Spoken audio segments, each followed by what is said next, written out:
again, Broncos Country. Really excited to chop up some Broncos with you all this week. Bourbon, Broncos, and no BS.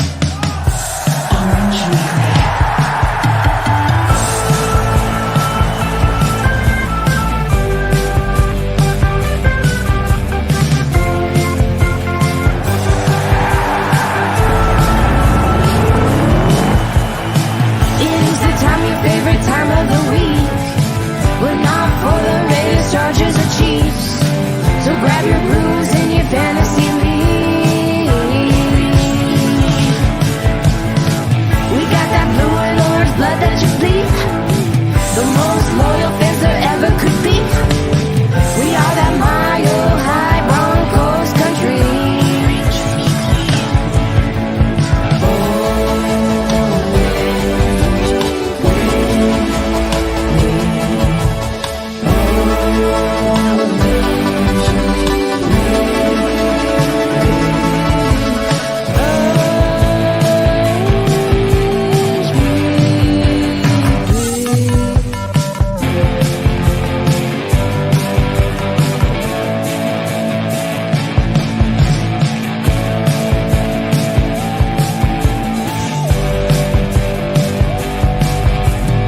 Orange Weekly, fans, brews, and Broncos news.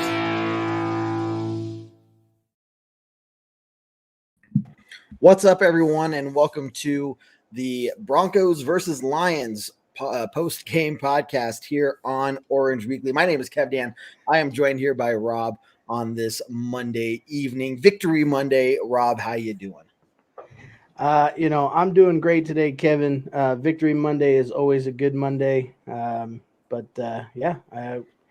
Just another day, another Broncos win in the column, and let's keep it pushing. Let's keep it going.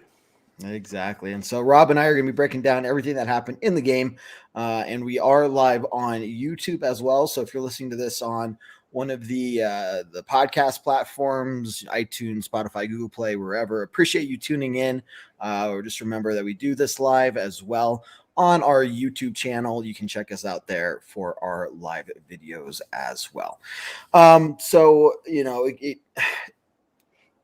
feel, a need to mention, this is the first podcast we've done since the unfortunate passing of Demaryius Thomas. And to kind of open up the show, Rob and I think we're going to spend just a little bit of time talking about, everything that happened and how we feel and just spend a little bit of time honoring him and what, everything that transpired in the game. And, there'll be some talk about everything that happened during the game as well, because there were some interesting numbers that came out of it, I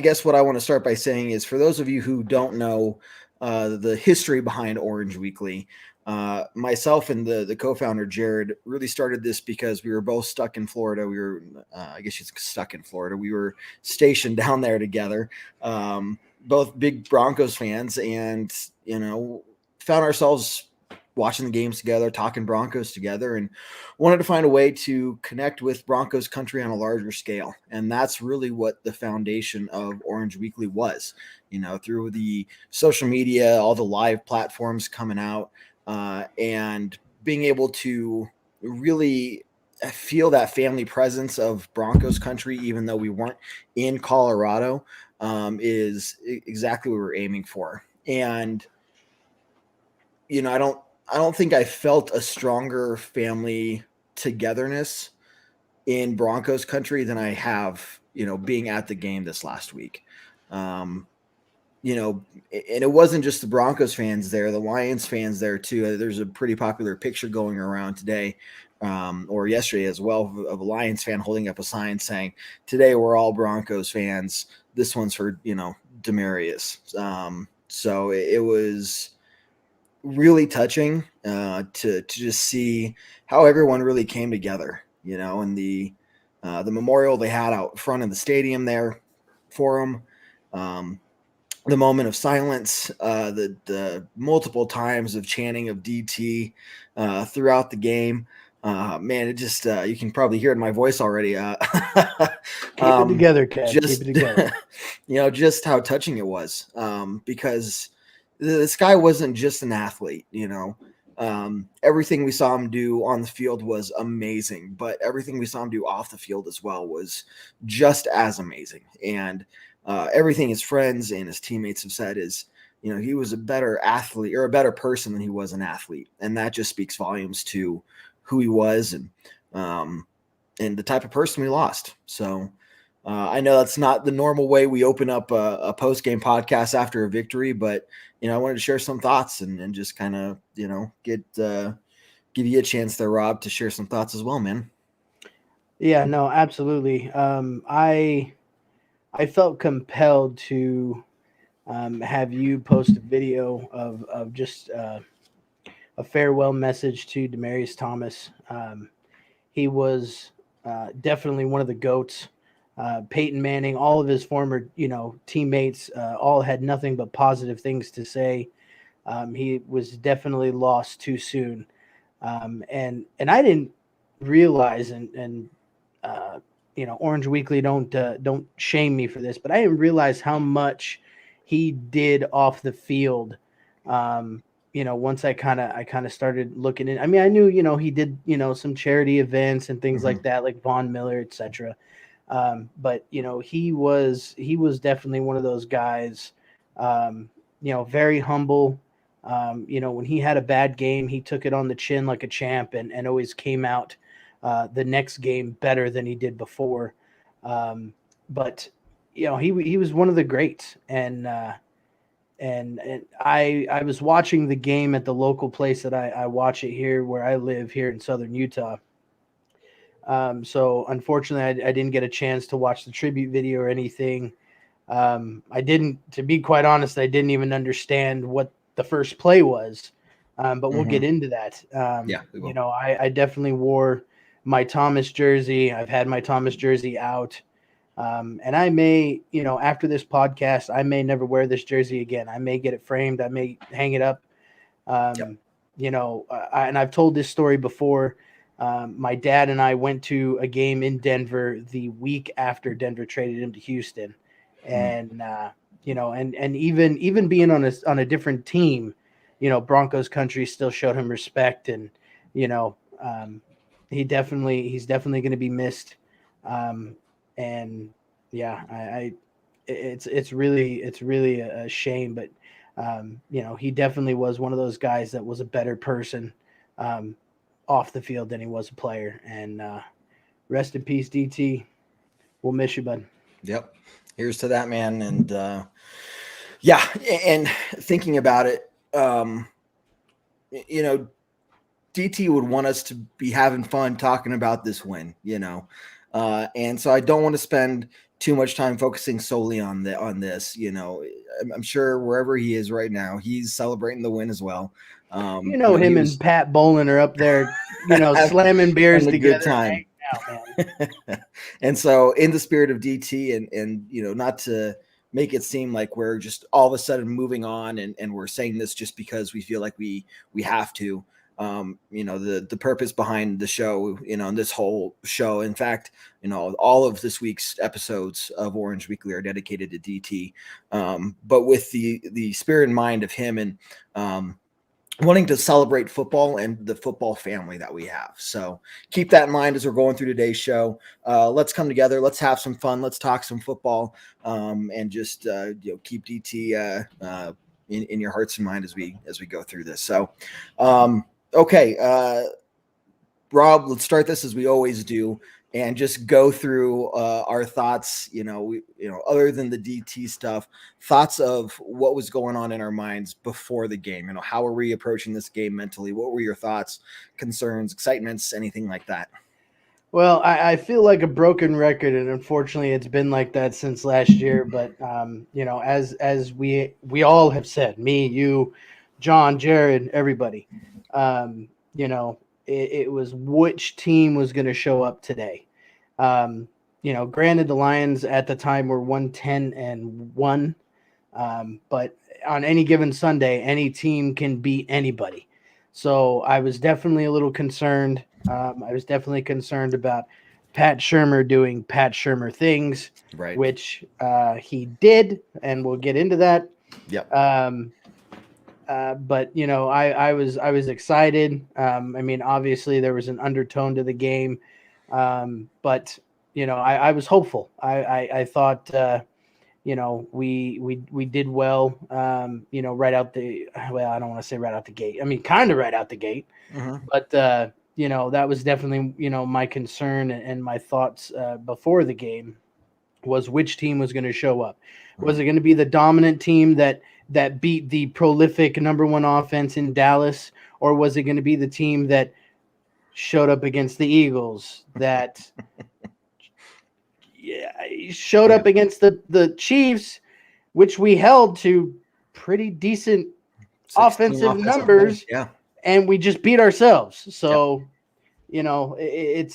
I feel like every week, that what's going to happen today?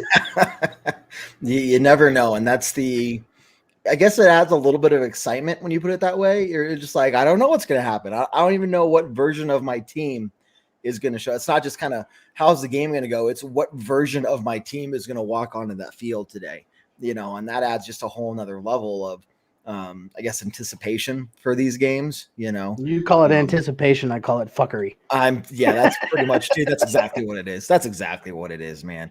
It's something that you shouldn't have to be worrying about. Is the good version of your team going to show up today, or is the bad version going to show up today? And teams have off weeks, like they have bad games, but it shouldn't be a toss-up every week. It shouldn't be everybody sitting around going, I have no idea what's going to happen this week. Is it the good guys or the bad guys that's going to show up, but that's where we're at. And so a lot of the things you're saying is exactly where I was at, and talking to people in the stands and out in the tailgates, same thoughts, a little bit of a I guess you call it bad taste in our mouths, or, sour memories came to mind back from 2018 when we were 6-6. And then facing the 1-10, or 1-11, or 2-10, can't remember, 49ers. Something like that. they were bad. They were just as equally as bad as the Lions, but we were 6-6 at the time as well. And Kittle and the 49ers absolutely ripped us to shreds in that game. Yeah, and I remember that one. There was a worry. Oh yeah, I can't remember. Just sitting there, just like yelling, "How is Kittle ripping us apart?" That's what was happening. And so we were all, I know me especially, was very, very concerned that that's exactly what we were gonna, what I was hoping wouldn't happen, but worried that it might, depending on what team came out there. So, but we get into the game. There's the video tribute. There's the moment of silence. The DT chants. And for those who, I think it was a little bit more apparent for us, maybe at the stadiums, because we were in the moment, we saw everything that was going on, and maybe they didn't explain it very well on the TV or whatever.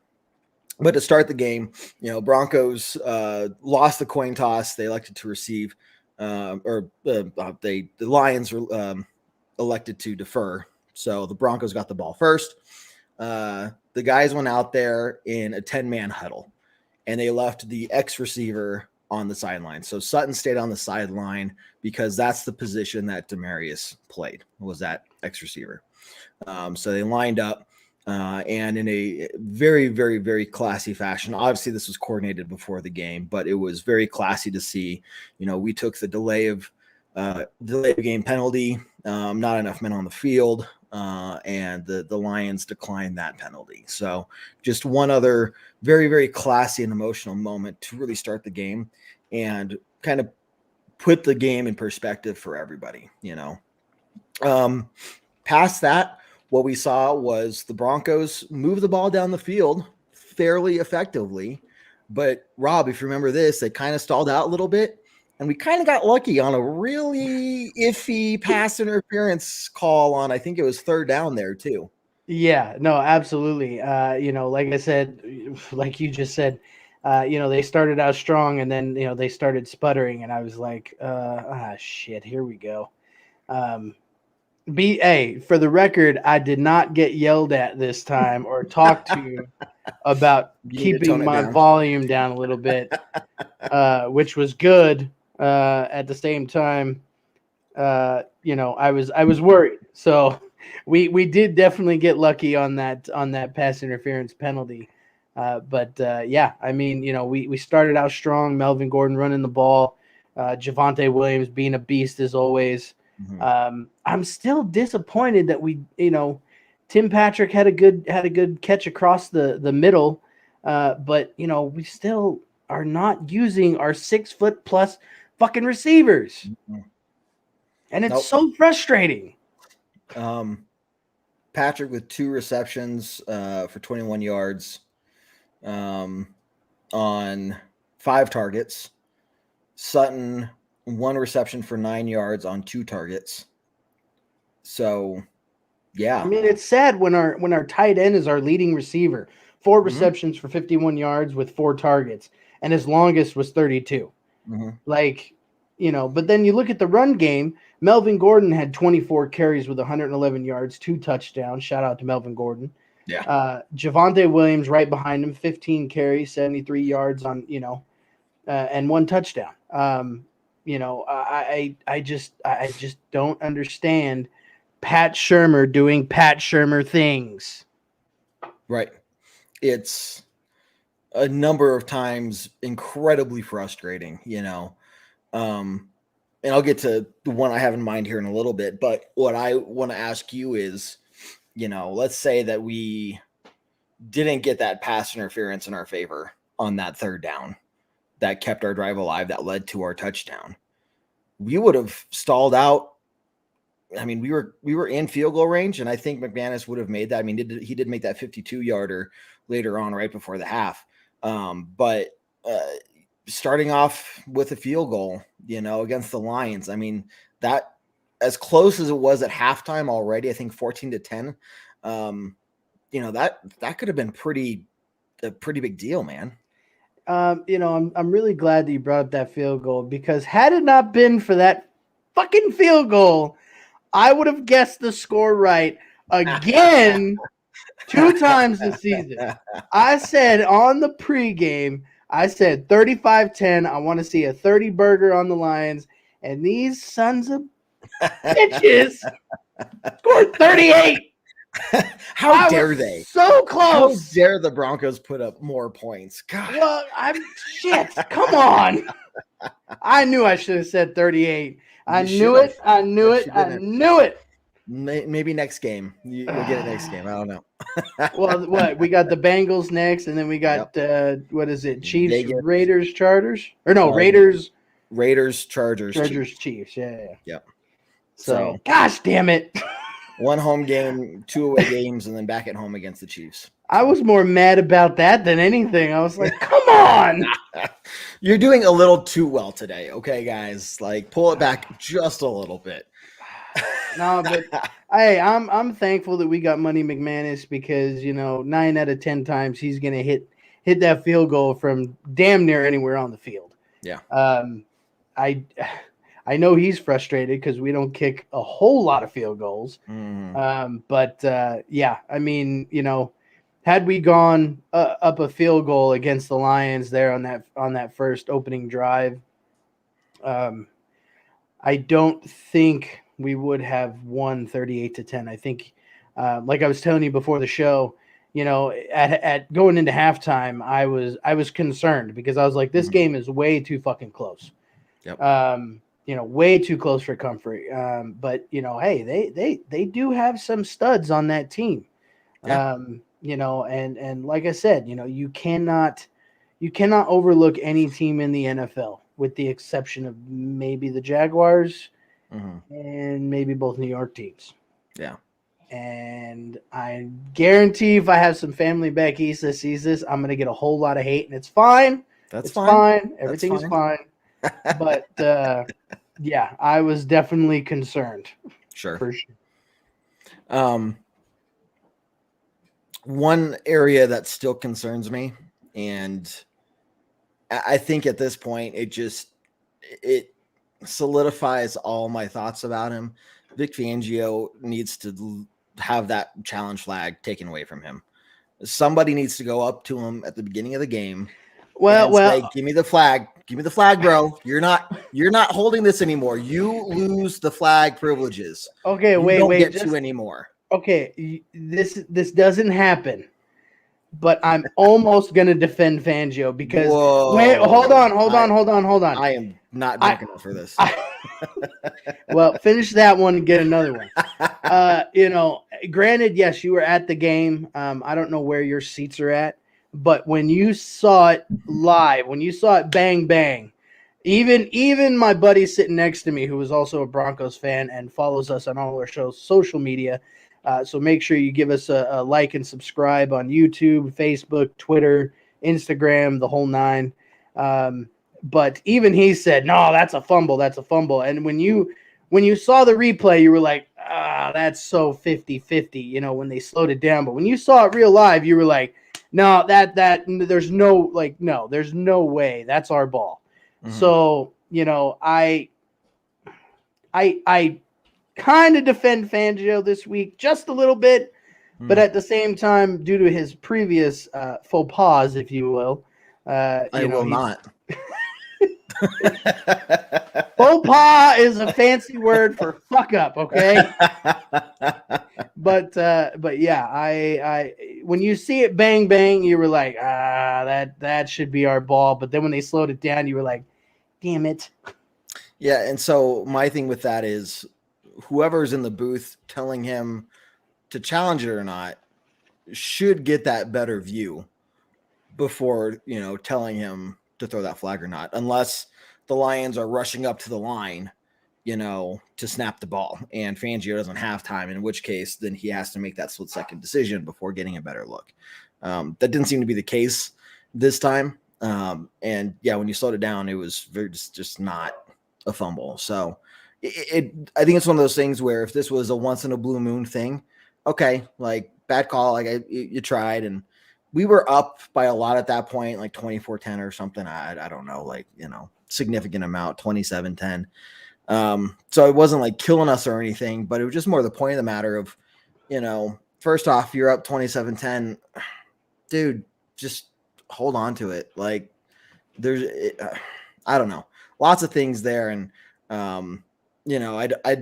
I don't want to walk away from this game just feeling like, yeah, the Broncos are amazing. And therefore, we beat the Lions. We played amazing against the Lions. Therefore, everything's perfect in the world. This team beat the Lions, and that's good. They should have. And, credit where credit's due, but it was the Lions. So I'm not going to sit here and throw them a parade.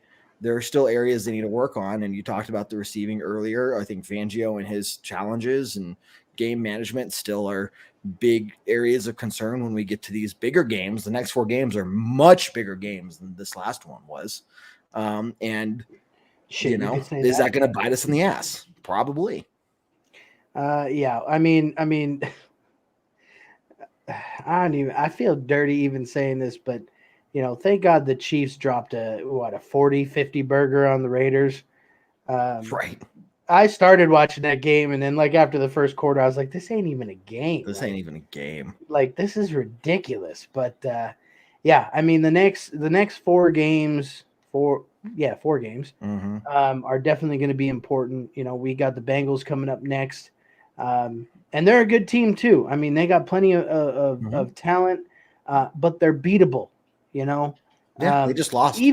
Even again, we're going to be playing, the Chargers and the Raiders and the Chiefs. They are all beatable. It's just a matter of us putting together the game plan, putting in the work, and getting the fucking job done. And for the love of God, stay away from anybody who has COVID. Like, right.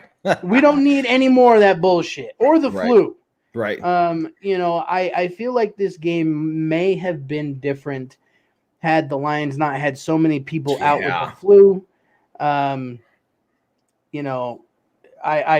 hope that I hope and pray that Denver doesn't get anybody sick after just playing the damn Lions. But going back to the stats, and I feel dirty even saying this, Kevin, and I know you're gonna laugh when I say it. Shower after this, you keep saying that. But hey, we didn't have any special teams,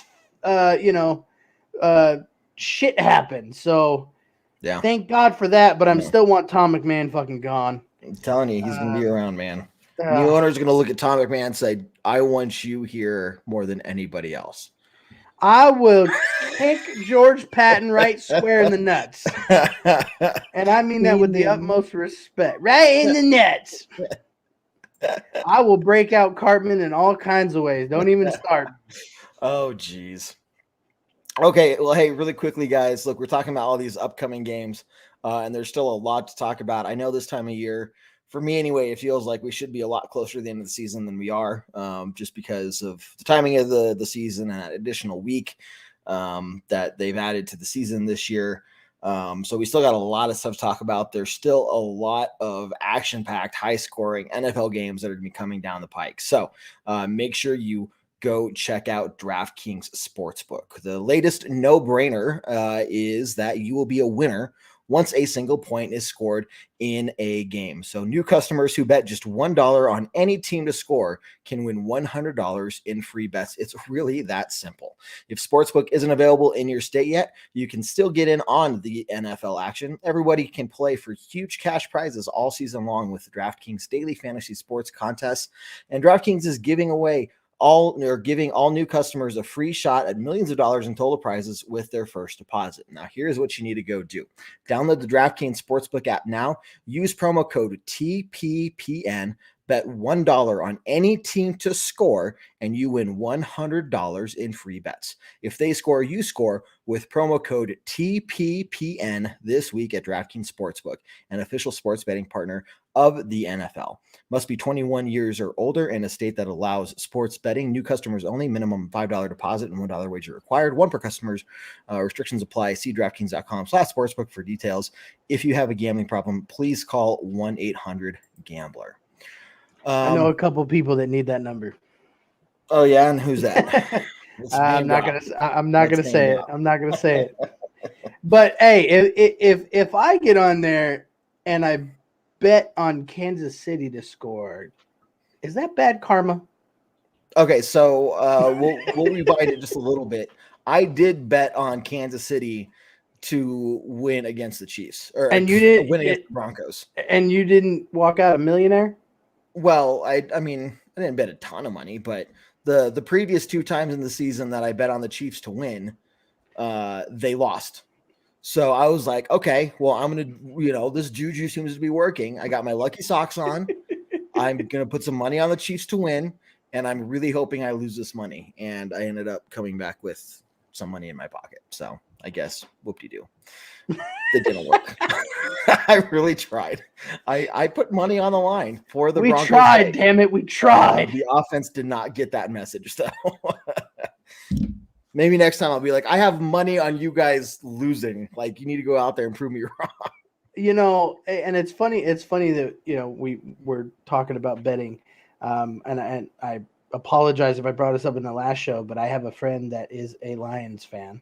Mm-hmm. And before the season started, he was like, bro, he's like, I'm going to the casino. He's like, I'm putting money down on Detroit to not win a single game. And I'm like, that seems kind of fucked up coming from a fan of that team. And he's like, bro, you got to get on this with me. And then when the Lions won that first game, I sent him a text and he goes, I hate you. Shut up. And I'm like, I told you not to put 100 down, bro. I told you. I told him, I was like, bro, they're gonna win at least one game. Like, granted, the Lions have gone 0 wins before, but I was like, there's no way. I'm like, there's no way they're gonna win at least one game. Yep. I'm like, if anything, put money on them winning one game. Yep. And yeah, well, we all know how that turned out. And now the Lions are 1-11-1. I do want all the ones. They're ones across the board. In a bad way. I do want to say that Detroit fans are incredibly classy. I mean, just seeing them in the stands, even though they were getting their butts kicked in the game, like, there was no, not that they had anything to like be rowdy for, but still, like, they're just very respectful of everything going on, So to your friend who's a Lions fan, and if there are any other Lions fans who might be listening to this, we do appreciate how just classy you were that day. And, and they're just diehard fans, I mean, they're so loyal, what they've won 2 playoff games in 30 freaking years or something ridiculous. Like, single digits, and they're just like, go Lions. They're just like, this year. Detroit, I'll tell you what. And I give them mad props, because you look at some Broncos fans, and I'm calling out some Broncos fans who, we're not going to get playoffs this year. My team sucks. This is stupid. I'm not going to be a fan anymore. And it's like, dude, go be a Lion. Talk to a Lions fan. Like, Kev, can I clip that? Can we use that over and over again? No, you cannot. That was not something that's clippable for future use.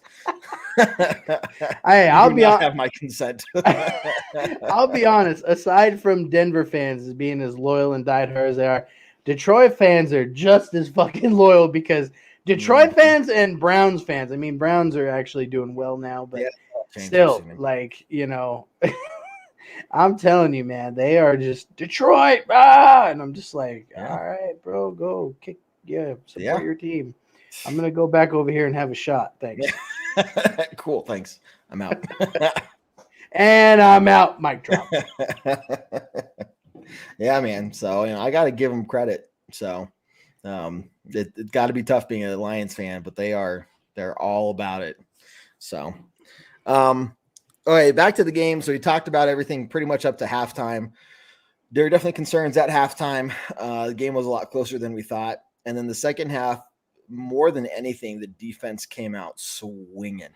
Oh, yeah, 100%. It was, I mean, the Lions had no idea what was going on. I mean, they were just getting beat left and right between sacks and the interception and the fourth down stops. And I mean, it was just absolutely insane. They couldn't get, I mean, the fact that they, didn't score any second half points, but they just couldn't get anything really going, man.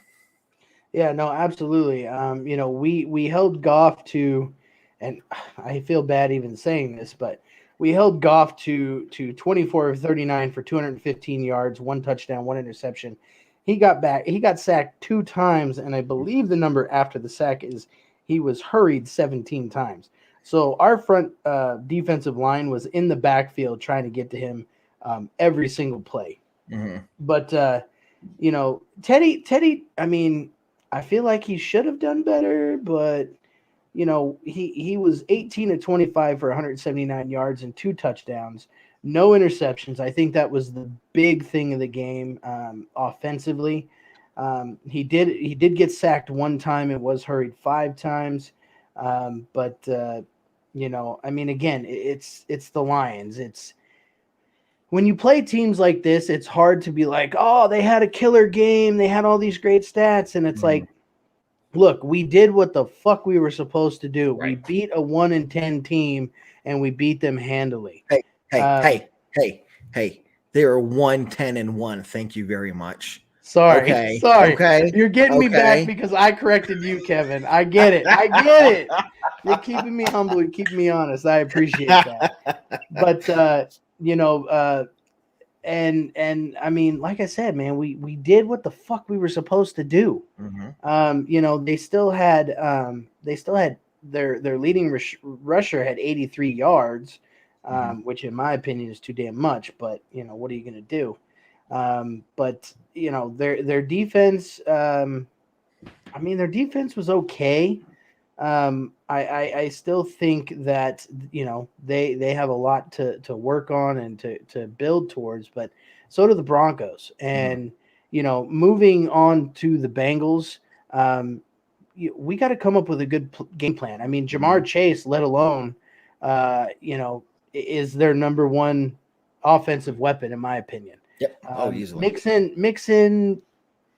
He's getting up there in age. He doesn't have that explosiveness like he used to. And Joe Burrow is just a baller. Joe Burrow. I mean, I felt so bad for him. I know we're getting ahead of ourselves here, but I felt so bad for him when it was like the second game or third game, and he just had his leg destroyed. Yep. But he's coming back with a vengeance, and he is a baller for sure. Mm-hmm. So if our defense can build on the performance that we had this week, and even let's go back a game against the Chiefs. Like, we held Pat Mahomes to 0 passing touchdown, Tyreek Hill 0 touchdown, Travis Kelce 0 touchdowns. Like, we said it before. We beat ourselves. If we can go into that game and not beat ourselves, that would be great. Mm-hmm. Yeah, I think the defense has really come together and found, maybe a bit of identity they were missing earlier on in the season. The middle part of the season there, they kind of lost their way maybe a little bit. I think they've come back together. You've seen, especially the last couple of weeks, that they've really come up as a unit. The offense is still what's struggling, and the perfect example of the Shermer offense is it's 2nd and 15 and you run it up the gut. You run it right up the middle on 2nd and 15. You get 1 yard, and then on 3rd and 14, you throw for a 6 or 7 yard pass. Right. Some of that is the play call, some of it is Teddy just checking down, not wanting to turn it over or something. I mean, you can make the argument that the game was kind of getting out of hand by that point, and we just didn't want to do anything stupid. For me, and a team that's struggling offensively, this is a time to, hey, let's try and go make something work. Let's try to move these chains on these long downs, because while we maybe don't have to right now, we might find ourselves in a position like this next week, and this is the perfect time to go out there and try to make something happen. Let's be competitive about this. And so to run up the middle on 2nd and 15, I'm sorry, it's just an absolutely idiotic call. And Jared is probably going to disagree with me, and that's fine. But I was screaming in the stands. All of us, but me especially, I was definitely screaming. I was like, you idiot. Shermer, you're an idiot. Who does that? It's 2nd and 15. You're going to run it right up the middle. Are you kidding me? And ladies and gentlemen, if there ever comes a time where you just see me on this podcast, just know Kevin got arrested for being rowdy in the stands. Where'd KevDan go? He's still in the holding cell. In my He's still in the cell yelling at Pat Shermer for being a dumbass. No, but I agree with you 110%. 2nd and 15, that is not a yardage situation that you run up the middle. Now, granted, we did have, with the exception of, I think, one of Javonte Williams' touchdowns, everything was up the middle. But again, it's situational football. 2nd and 15, you don't run it up the fucking middle. There was a couple times where we had been running it up the middle and just eating their lunch all day long. And then we, again, I'm going to coin this phrase, but Pat Shermer doing Pat Shermer things. It was like, let's run it around the outside. Like, that'll work. No, it won't. No. And even, jumping back to the receiving for a second, even Jerry Jeudy had quite a bit of a tough day. It wasn't terrible. He was 5 for 47 yards on 6 targets. Longest was 21, but holy hell, like, Pat Shermer, stop doing Pat Shermer things. Stick to what fucking works, for crying out loud. That's the thing. He doesn't call what works.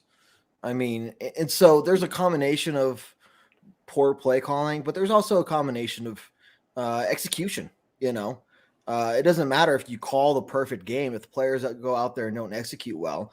And this is where, and then execution is also a reflection of the coaching. If you have consistent poor execution offense, well, that's a reflection on the coaching. And so it's kind of this circular, wheel of death that we found ourselves in on the offense side of the ball. It's like, whose fault is it? Well, it's the coaching staff, but it's also the players' fault, but it's also the coaching staff. But that means it's the players' fault. It just goes back and back and back. So really quickly, Joey B up here in the comments on our live video. Joey, welcome to the show, man. The Bengals Broncos is going to be a great game. Hopefully, the Bengals are coming off a loss of their own. This is very big for any Broncos playoff chances, the Bengals playoff chances as well. They're in the hunt. They're also 7-6 now, and it's going to be rough. So, run the ball, only way Broncos can be successful. And we've seen when the Broncos run the ball over 30, 32 times, we win those games. That's what happens. And I'm glad you brought up that number, Kev, because we did run the ball 39 times. Yep. So far you are correct on that, sir. So I mean, that goes back to what, a month and a half ago. I can't remember what it was, but I said if we run the ball more than 32 times, we win this game. And we ran the ball 33 times. And yet every time we've won, we have not run the ball less than 32 times. So that's my magic number that I'm sticking with. As long as we run it more than 32 times, we will win that game. So now the question is do you put $32 down on Denver to win? See, that was a one-time thing. I don't know. Usually if I bet for the Broncos to win, we lose. Like I'm the jinx, you know. Okay, so, well then, let's not do that. Let's not do that.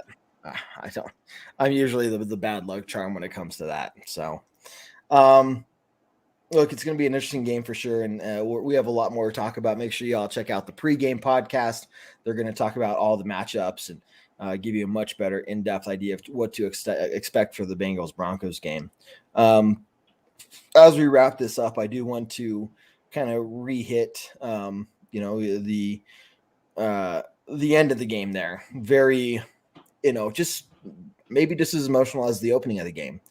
Justin Simmons got that interception right next to the 88 painted on the field. And they ran over, they put the ball on the 88, pointed up. They huddled there. They came together as family. And then our touchdown drive following that interception was an 88-yard touchdown drive. Yeah, that is definitely I don't want to say eerie, but it's a little eerie. And also at the time of Demaryius Thomas's passing, he was 33 years old, and Javonte Williams scored did he score our first touchdown?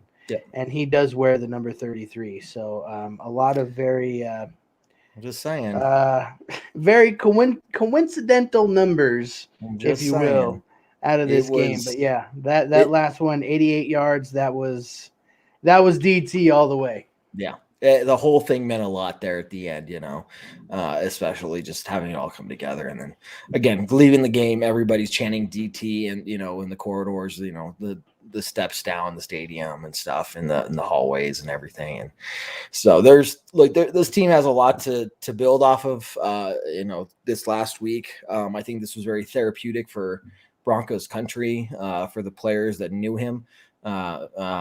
And again, condolences to DT's family and friends. Everybody is really come together this last few days, and it's been fantastic to see just the community of everybody out there. So, and even shout out to Von Miller, who had that 88 decal. Obviously the one from Denver. Somebody sent him one, and he was able to wear that. Even Matt Prater and DeAndre Hopkins were also rocking 88 decals on their helmets as well. And that's just super classy all the way around. I have to agree with our good friend Brandon Perna, and just seeing all the love and support out on Twitter and Facebook and everything like that. It definitely hits home, and we know DT's looking down smiling, and hopefully he can watch over us and smack Vic Fangio in the back of the head next time he wants to challenge some dumb shit. Don't do that. Put the flag back in your pocket, man. I just hope Vic Fangio's on the sideline. All of a sudden he goes, "Who said that? Who said that?" And then by the time he gets his senses, the play has been I was gonna challenge that. Shucks. Oh man. You can just hear DT laughing and that big old smile of his. But it was definitely an emotional day. It's been an emotional week. But I think we need to hold DT in our thoughts and prayers, his family in our thoughts and prayers, and play out the rest of the season in honor of him. So 100%, man. Well, with that being said, everybody, hey, I want to remind you really quickly of all of our other awesome content that we bring to you guys. Monday night Orange Weekly After Dark starts after Monday Night Football. That's with Jason. You also got our Tuesday night show, Bourbon Broncos, No BS. That starts at 7 p.m. Mountain Time, Facebook, Twitter, and YouTube. You can watch it all there. Also got this pregame or the postgame podcast. You got the pregame podcast. You can find those iTunes, Spotify, Google Play, Stitcher. The postgame podcast is always on YouTube as well for you all to check out there. Game day, we got the tailgate talk about 1 hour before kickoff, and then we are the original halftime show. So as soon as halftime starts, if you see anybody else doing a live halftime show, ignore them. Come over to Orange Weekly. That's where we got the best and the original halftime show. Do not accept any imitations. Yeah, exactly. Exactly. So look, we got a bunch of content for y'all. We're going to finish out the season strong. And, you know, as we get closer to the off season, we have some off season content for you all as well. Plan on there being another fan appreciation episode at the conclusion of the season. We'll be sending out more information on that to everybody as well. It's a good time to just for us to come together, hang out, and have some good times and some good talk. Not necessarily Broncos related, but we'll see when that happens. Speaking of fan appreciation night, had it not been for that, y'all would not be listening to me tonight. So thank you to KevDan, Jared, and the rest of the Orange Weekly crew. You know, it's been a great year, and I've enjoyed every minute of it. And hopefully y'all will see me continue on the post-game podcast with the homie KevDan. What up, the homie KevDan? I'm gonna get that on the back of my jersey now. Bro, I'll make you a t-shirt. Like, I'll do it. KevDan's fine. KevDan's fine. Make one for my friend Dan Kev as well. Yeah, he's the number one YouTube follower as well. So, and also for anybody listening to the podcast, make sure you go give us a 5-star rating. That really helps out, and we also do release the podcast on Facebook as well, so you can listen to it there. Thanks, appreciate it. I always forget that last part. You're good, brother. I got you. I'm doing this for 6 years, and I keep forgetting that last part. Hey, with as fast as technology changes, man, we got to keep up with it. So maybe next year I'll get it together. We'll see. No promises. It's the beer. I'm gonna send you a sticky note to put on the side of your monitor. That means that I have to remember to read the sticky note. Well, you remember the read ad every time, so why not? That's a good point. And score one for Rob. Hey, really quickly, one last shout out. I do want to give a shout out to Peyton Manning, who is the Madden ratings adjuster and did bring Tom Brady's rating on Madden down to a 44. I do appreciate that. And I think they found the perfect guy for the Madden ratings adjuster. So might just be Peyton a Manning, little tip biased. of the hat to you.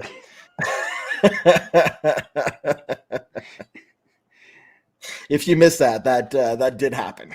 Oh shit. My question is how many Madden players sent in a complaint like, you son of a bitch? Hey, as long as he gives all the Denver players 99s, I'm good. You know, we'll see what he does next year. They might fire him for that. It's like, you aren't really doing your job at that point.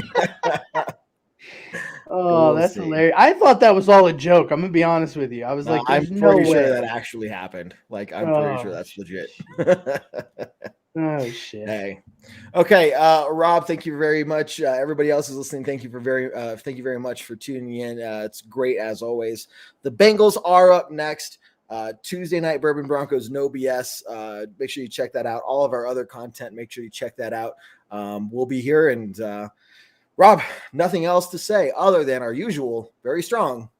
Go Broncos. Take care, everyone.